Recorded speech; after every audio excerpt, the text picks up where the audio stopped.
Welcome to another episode of Fantasy News. I am your disheveled goblin host, Daniel Green. And I am your co-host for the day, Daniel Blue. We are happy to go ahead and jump on in the news with the first ever co-hosted episode of Fantasy News. I'm joined here today by my dear friend from Overly Sarcastic Productions. If you like history content or just nerdy stuff, I highly recommend you check them on out. Let's go ahead and get on into it. Our first story of the day is going to be a bit of quickie news over from Orbit. That's not correct. It's Tor.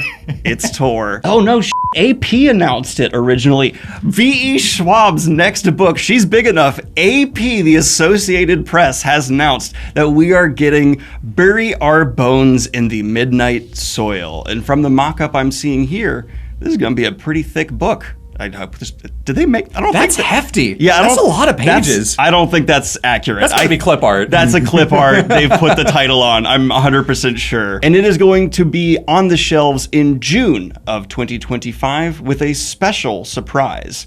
She's going to sign them all the first editions. You're going to have to do that soon. We're going to talk about that in a minute. For those of you who don't know, V.E. Schwab is the author of Shades of Magic, as well as one of my favorite reads in terms of like modern urban fantasy, urban romance fantasy. I'm not sure what to call it. The Invisible Life of Addie LaRue.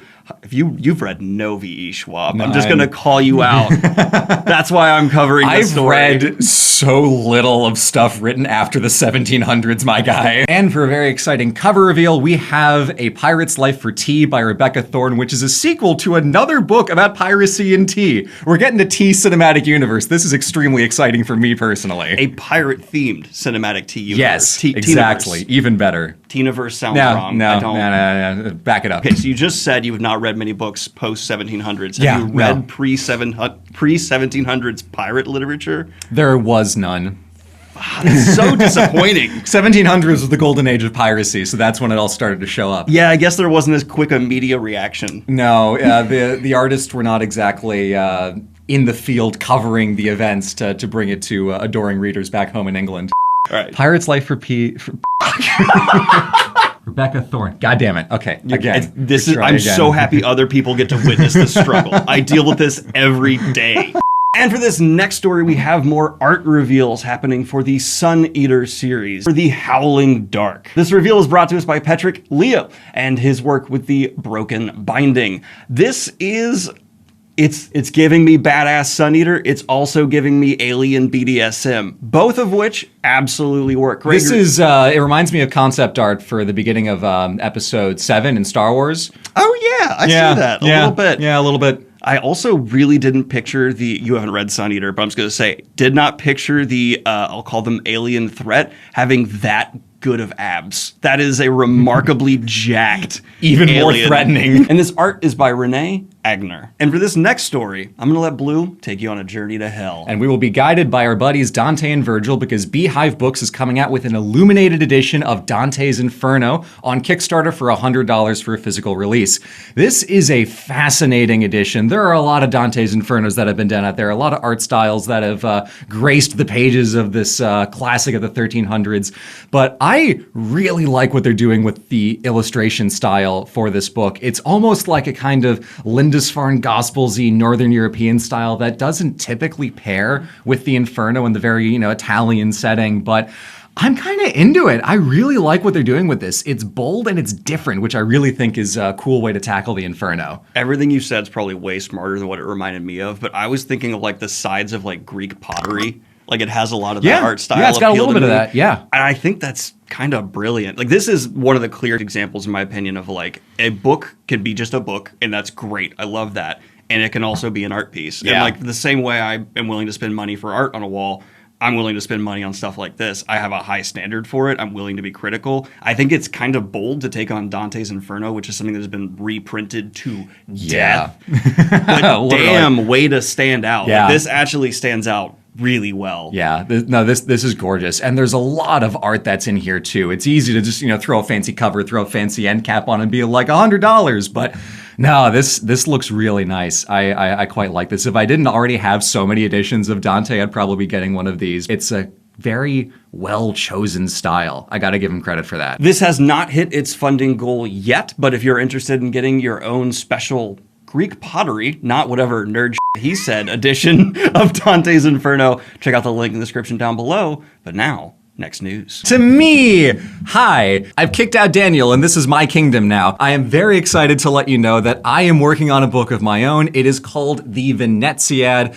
In a similar vein to this kind of Dante historical stuff we were just talking about, this is a historical epic poem in the style of the Iliad, Odyssey, and Aeneid set in the history of medieval Venice. We are running it with the amazing folks at Wraithmarked, publishers of some of Daniel's amazing books. Very excited to be working with them on that. And it is available. Yeah, check that out. Imagine, but also fancy and a completely different artistic style. It is on sale for $50 for just one copy, and if you want to get all the goodies and extra stuff, stickers, pins, and signed end sheets, that is on sale for $100. We've blown past all our stretch goals that we thought we would never hit in a million years, so we've got extra sea shanties going in the back of the book, like historically themed to be in the universe of the story, along with me doing an audiobook that will go out to everybody after the books have been delivered. And we just hit the other day special foil bookmarks. The last stretch goal that we've got is for color printing on the interior 350K, which we'll see if we get there. I've got to dethrone Neon Ghosts first, but we'll see what's in the cards. I'm so mad that you're so close to After this episode goes out, who knows? Who knows what kind of push we're going to see. This is a project that I've been working on for actually a very long time. It started off as a school project I did in my senior year when I needed something to do. And it was essentially, hey, Blue, why don't you try rewriting the Aeneid in like some other historical setting? And I was like, yeah, I'm insane. I'll try that. So after that and many drafts and many, many years of working on it since graduating college, took it to Wraithmarked and they thought it was super weird and super cool, and now we're doing it. You have the smartest way to inflate a word count I've ever seen in my goddamn life. So the book is translated, as he said, to the other side in like the classic style. Brilliant. Also, as an author who has been told I need to get a higher word count, you're a goddamn genius. I'm a genius. The way that I'm doing it is that on one hand you have the English edition of the book, and then on the left hand you have the original Italian, so it is as if this book was written in Italian like 700 freaking years ago, and then some industrious good-looking scribe was like, oh, I'll translate this. So you get the original on one hand and then the translation on the other, so it feels like, you know, Tolkien's like, oh, this isn't the original, this is a localization. I followed through, goddammit. So you're saying you're outdoing Tolkien? Yes. So for this next story, we're going to have a little bit of a more controversial topic. The Internet Archive has had publishers remove over 500,000 books from its library as a result of a lawsuit that was brought against the Internet Archive 4 years ago. This is a decision that is being appealed and has wide-reaching implications for how publishing rights, copyright is going to work in the future. I personally, shocker, am a bit of a fan of consumers having greater access, but I can also understand how publishers are saying, hey, this is our material. How do you feel as an outsider coming in here? Yeah, no, this is frustrating. We've done some fundraisers for the Internet Archive in the past. It's understandable for the publishers. I can fully appreciate why they're doing this, but the scale of it to go through 500,000 books feels just very upsetting. The Internet Archive's getting hit because they're like the mecca for a lot of these material being out there. There's so many other ways to get so much of this material for free. It's all available for free in regular libraries and stuff anyway, so it's not like it's hitting their margins or anything. People who want books buy them. For anyone who's in, you know, the C-suite and says our numbers are going down, what do you mean our books are in this other place for free? Get rid of that. It's a very logical step for them to take, as frustrating as it is, because we've seen in not just books but in media with what Warner Brothers has been doing, where a company can say, get this off of here, let me just bury it for a tax write-off or something. Who's to say that's not going to happen here? We don't know, but of course we don't know. So it's frustrating where access to media, whether it's books or movies or TV or anything, is limited because it becomes entirely in the purview of the rights owners who can do weird and bad things to it for the sake of a payday. And especially because we're seeing like books be censored, banned. There's so much going on in the information age we're supposed to be in. I just wish there was like a way we could all pay a small tax, controversial I know, to just have like, oh, information is available to you because you paid your information tax. Because this also affects like textbooks and things along those lines, like literal educational material are being stripped away. This isn't just about speculative fiction. And especially when textbooks are some of the biggest racket in all of publishing in terms of like price per value of page, it's rough. It's frustrating. I wish there was a way that they could have come to some kind of arrangement or something. And obviously the corporations are not about to say, yeah, let's make this easy on you. Let's throw you a bone. But it's disappointing that it played out this way. Of course, the people at the Internet Archive are still doing their best to catalog, contain, and preserve as much media as they can. So we'll have to trust that they're doing everything they can in the future. I'm really glad we got to cover this story because you got to experience one of my least favorite things to cover in fantasy news, which is a story with no happy ending. No. Or it's just, you just have to be like, that's the bad news. And now, some very fun, interesting news. Probably my favorite news story of the day that I'm going to pass off to Blue Daniel. That's me. Yeah. I'm like, who's that? Oh, wait, that's me. I claimed it in canon. So we have a new piranha-like species that has been named after the big bad evil guy, Sauron from The Lord of the Rings. Scientists do this kind of nerdy nonsense all the time, and this new species of Mylopelus sauron, which is a vegetarian kind of piranha-like species, has fascinating implications for the Lord of the Rings canon, because this implies recursively that Sauron is a vegetarian. I actually don't hate that. Orcs aren't, but I get the feeling like, especially with the Rings of Power interpretation of Sauron, that Sauron I could see being a vegetarian. Yeah, he has like one personal chef that's cooking his meal separate from the entire orc armies. Before we get into a slightly more serious discussion, does this also imply that Sauron poos? I'd be more terrified if he didn't. My actual more, like, I guess you could say serious commentary on this, we cover, I want to say every 6 months, another species, plant, or something being named after Sauron. I love it. Don't stop. Find a different character. I love Sauron, so impactful, for sure, dope. But Morgoth? Like, there's so much more you could pull from. And there's like a Frodo fish or something out there too. But I just want you to know, Sauron, it's a bit played out. Like, I think this is like the final one because it's got an orange eye, it works, the black stripe, cool. Yeah, you got to be done after this. You got to end on a high. I think they should if they ever find a species of a bunch of similar animals, name them after those 12 goofball dwarves from The Hobbit. Oh, that's a really great way to go. Yeah. I would like it to be like a pack of different kinds of like underground mice. Yeah. Correction, because your boy misremembered a little bit. There are 7 different types of animals and plants named after Sauron, but he is not the most named after Lord of the Rings character. And I bet you cannot guess which of Tolkien's creations has had the most creatures, plants named after it. Do you want to give it a guess? Is it in the trilogy or is it outside? Both.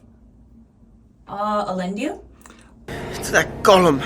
This is like that guy Humboldt in the 1800s who discovered a bunch of animals. So it's like, this is the Humboldt squid. This is the Humboldt tuna. I didn't know about this. Yeah, it's this one guy who named like every freaking animal after him because like, this is me. This is my animal kingdom, baby. I would like to think that like if I was a scientist, I wouldn't name an animal after myself. I absolutely would. As soon as I would be that guy who's like, I'm not going to do it. And then as soon as I have the opportunity, I'd be like, I'm immortal. Boom, done. Now this next story I unfortunately missed by just a few hours in last week's fantasy news, so forgive me for being a bit amateur late. Mistake. I know, but we have gotten our first actual look at the Lord of the Rings, the War of the Rohirrim anime, and I actually think these look very good. Yeah. Well, not fitting, at least from prejudging still images. So I'm delivering this with a massive grain of salt on top of it.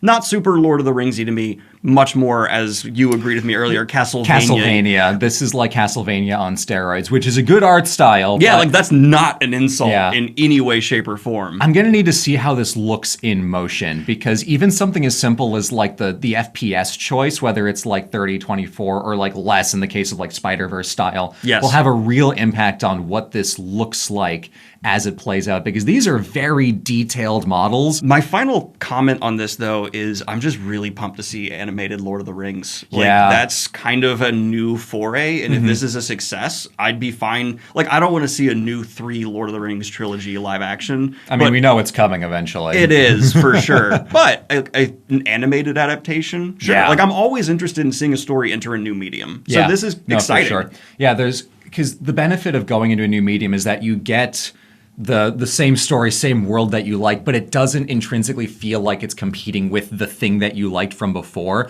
So this being animated is different from, a television show, different from a movie. It feels like it takes its own space and it's not competing with itself. I really like what they would be able to do with this if it is good. Yeah, and I don't get me wrong, I was not a fan of Rings of Power in general because it just made me feel numb inside. But I still, even though they say this is like not the canon of the movies, because it's the same medium, your brain will put that together. And this kind of subverts that because of this. Like, basically, I'm just agreeing with what you said. You couldn't have put it better myself, so I'll shut up.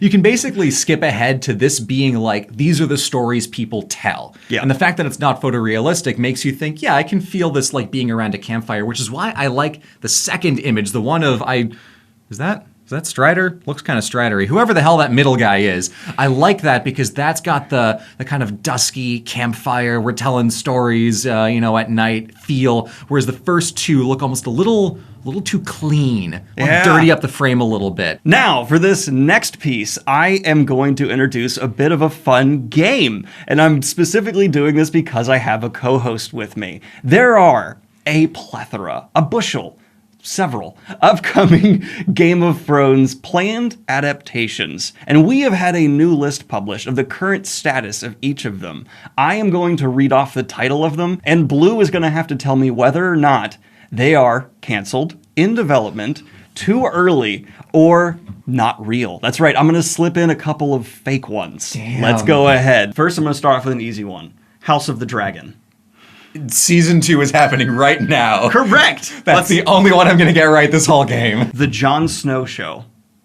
That was canceled. Yes, that is okay, officially I heard canceled. about that one, yeah. Sorry, let me use the industry correct term, shelved. Shelved. The Black Watch. That's those guys by the wall. I feel like that's an animated movie. It's not real. Damn! Yeah, that's right. Ah! I already got him. I've been had. Okay. A Knight of the Seven Kingdoms.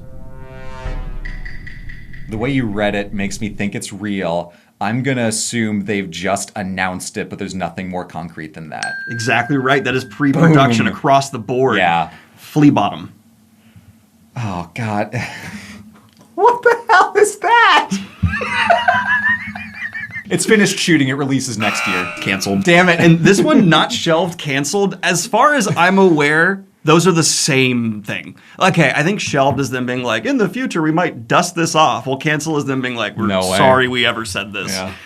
And just so you know, Flea Bottom was an idea for a show that would explore King's Landing's poorest district. So like the underbelly of Game of Thrones. How much grimier could Game of Thrones It's get? already the underbelly. That's the grundle of Game of Thrones. Yeah. The grundle of Game of Thrones. That took you a second. It's like I saw the flash of horror across your face. It wasn't because of the visual, it's because of the implied smell.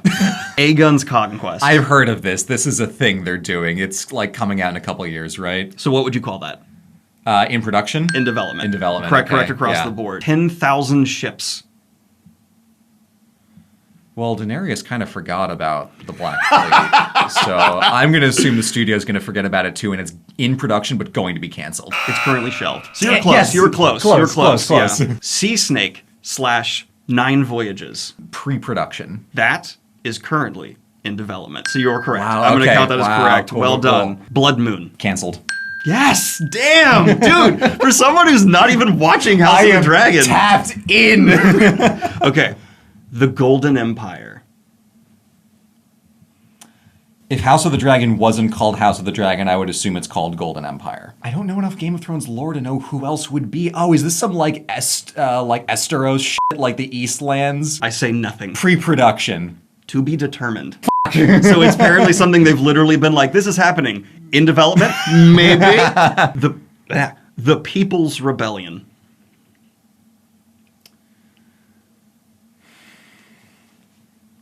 Fake. God Damn. Okay, good. I even did a fake flub on the read. No, you did good. You're getting better. It's the titles. I'm going based on the titles themselves. Robert's Rebellion. Canceled. To be determined. Okay, that I would still give you a B+. Okay, that was good, remarkably good. Wow. well done. Captain, I've got the pulse of the Game of Thrones world You are through my veins. Well, you have not been the biggest Song of Ice and Fire fan. I like to think you're No. such a fan of the material that inspired it that it's just like you are aware because you know what George R. R. Martin pulled from. Really, it's just that I read his blog religiously, but I never dabbled in the books themselves. You I just read love his- the updates. Really? No. And as you can see in the merch shelf down below, our Pride drop is live right now and will be active until the end of the month. Then they'll be gone forever. So if you want to check them on out, I'd appreciate it at danielbgreen.com. Now, for this next story, if you have been satisfied with the 2 adaptations of the 3-body problem we've gotten so far, You're wrong. yeah, get ready to be full, because we are also apparently going to be seeing a new adaptation movie style over in China, with Zhang Yimou attached to direct. The project was announced by Wang Changtian, CEO of Enlight Media, who said, We hope that director Zhang Yimou can grasp the essence of the 3-body problem novel and make some breakthroughs in innovation and gain something in their international market. Signing the deal and then saying we hope the guy adapting it gets it seems bold. Is that normal? I also just want to say, in the current state of like adaptations, it's like a very fair thing to say. Valid. And for some news from Berserk, which we can see on Daniel's bookshelf, just out of frame, actually, never mind.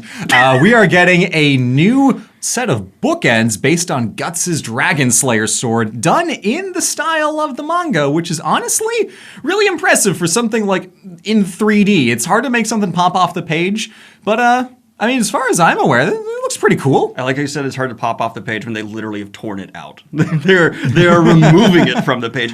So, to be perfectly fair, this is coming from the official publisher Dark Horse Comics here in the United States. There have been bookends similar to this all over, like not licensed, but buy it and no one's getting sued yet. Like shops on Etsy, not in this exact manga style. I mean, we've even seen Dark Horse release bookends of Guts' sword before. It just feels like a take 2 on it, and I'm not mad. Like, it's cool to have this black and white manga style, and it reminds me, you ever seen people do like the Halloween costumes for Archer, where they like add the weird depth to their own face? Yeah. This kind of gives me that artistic vibe of like, Yeah. we're taking a 2D object and we're going to make it 3-dimensional. It looks really good in this mock-up here, but I need to know what it's going to look like in natural light, go. because I feel like that's gonna... Well, here we go. I now know what it looks like in natural light. Honestly, way better than I thought it would. The translation from like, fancy digital mock-up to actual photography, it looks pretty cool. It could just be injection molded. Because also think of it this way, 3D printing something that big is going to take forever. It's probably just injection molded plastic. Yeah, it's probably that. I just hope it's expensive, heavy plastic. And if it is, I can justify that 200. Not that I'm going to get them, but like, sorry. But I could see this being like, if you're a huge Berserk fan, you don't like the look of the more photorealistic one, and you want this manga appeal. I don't hate this. I think this is good. Yeah. It's cool that they're doing it. Whether or not it's the version of this that you want or you want to go to a third party, it's cool that the official publisher is doing it. On a scale of like 0 to 10, in terms of like how this makes me feel in terms of capitalism, 0 being Funko Pops, 10 being like a nice paperback book, I'd give it a 5. Like, it's good. It's right in the middle. Yeah, it's perfectly fine consumerism. Yeah. If you like this, it's for you.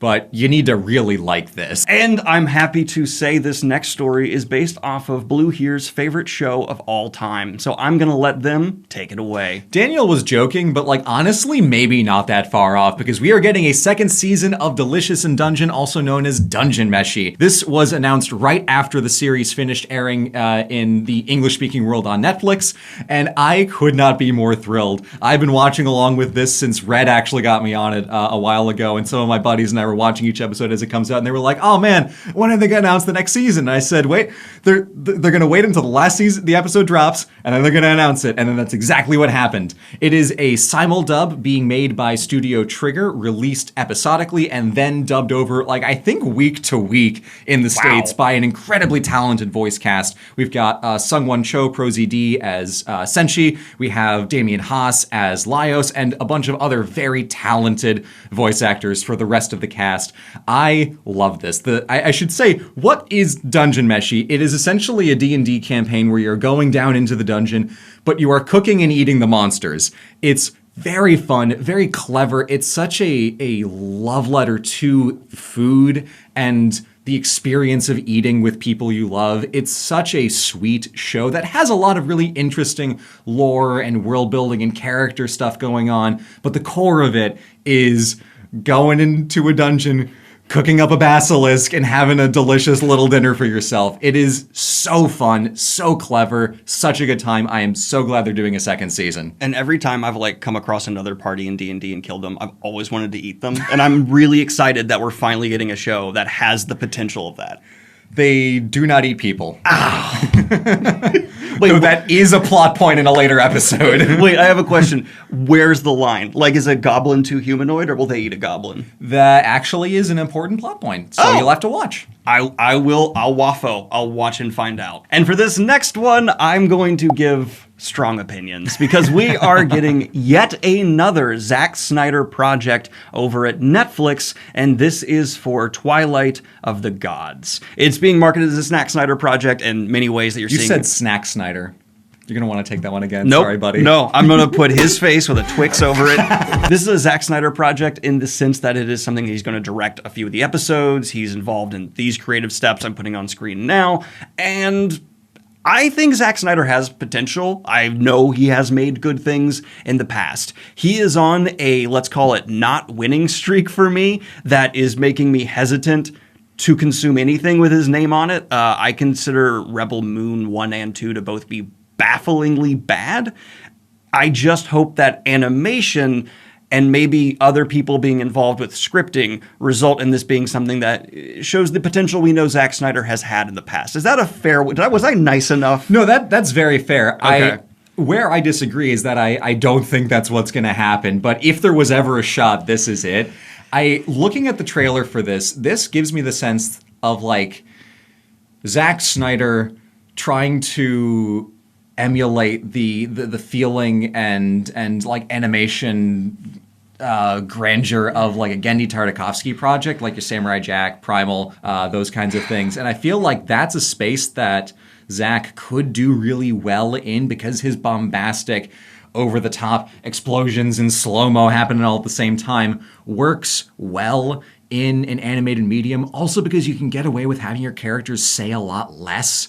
Yeah. And frankly, the less Zack Snyder's characters say, the more enjoyable his stories are. The vibes are there. The look is there. I love the implication that Zack Snyder would thrive in silent film. He would! He would! He for real would! All he needs to do is just like watch a whole bunch of Genndy Tartakovsky and just try his best to emulate that, and I think it would actually be pretty decent. Because the look of Rebel Moon was really cool. Like, its visuals were inventive, it's just the plot was stupid and ridiculous. You wanted to watch grain in slow motion? Oh my God! I think if anything was going to work, it's going to be this. I don't think this is going to work, but if anything was, I think it's going to be this.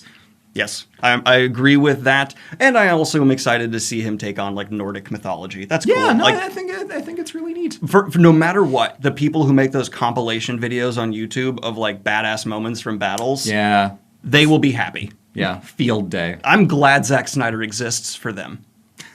Yeah. Speaking of literally Genndy Tartakovsky, Go, creator of Samurai Jack and Primal and Powerpuff Girls and Dexter's Laboratory and a whole bunch of other stuff, is pitching a comedic heist show called Heist Safari, where three brother frogs do crime. That seems fun. It says it's supposed to have the feel of a musical, and honestly, that sounds like a party. Like if you look at his catalog of absurd concepts that have been pulled off, this feels like just natural glove fit. The man does comedy so well. Yeah. This is one of the cases where the glove does fit, so we will watch. He's dead now, it's okay. I mean, what, were we going to hurt his feelings? I have not watched Primal. Red has watched Primal. She really liked it until the last 3 minutes of the finale. Ooh. I've seen clips of Primal and I liked what I saw. Okay, interesting. It's gruesome. It's got that gore, that animated gore that puts me off a little bit, but it's no dialogue at all. So it's really impressive as a commitment to the form. I almost just said Tartakovsky and Snyder should work together, but his visuals are so good on his own that he does like Zack Snyder would not add anything to that. He would not. And that's the end note of this episode of Fantasy News, right before I transition you to seeing the Indie Pub promo this week. And today's self-pub promo is Heliotrope by Palmer Pickering. Pitched as a standalone chonker that flies by, slow burn descriptive prose makes you forget your real life while you become a part of the found family of a retired warrior turned stonemason and a pair of orphans. Teleo is a retired soldier descended from mages who were cast out of power generations ago. After years of war and sorrow, he wants nothing more than to live a quiet life on his farm and work his stonemason's craft. His wife and daughter had been murdered during a war raid several years earlier, and his young son stolen by the enemy's side. He spent years unsuccessfully searching for his son and returned home brokenhearted. At the local castle, he comes upon a war orphan stolen by his side from the enemy and rescues him from abuse, adopting him as his foster son. Teleo is working as a mason at the castle when he finds himself in the middle of a coup. This launches a journey to protect his new family, uncover the secrets of the ancient ways, and reclaim the magic of the mages. But this has just been your latest episode of... Sorry, can I do that again? Yeah. But this has just been your latest episode of Fantasy News. Thank you so much for watching. Thank you for letting me guest host along with my brother Daniel Green, as I am, of course, Daniel Blue in canon. And please consider checking out my book, The Veneziad, on Kickstarter. It's got another week and a bit. Help us get through that last stretch goal. And did I say stretch goal? You said, no, I'm keeping it. Thank you so much for having me on, Daniel. I appreciate it, and I had a great time. Thank you as well. All right, you're not allowed to leave. And of course, I'd like to record a special shout out to my latest high tier patrons, I Messing, Geoff, and Mindy Lepre.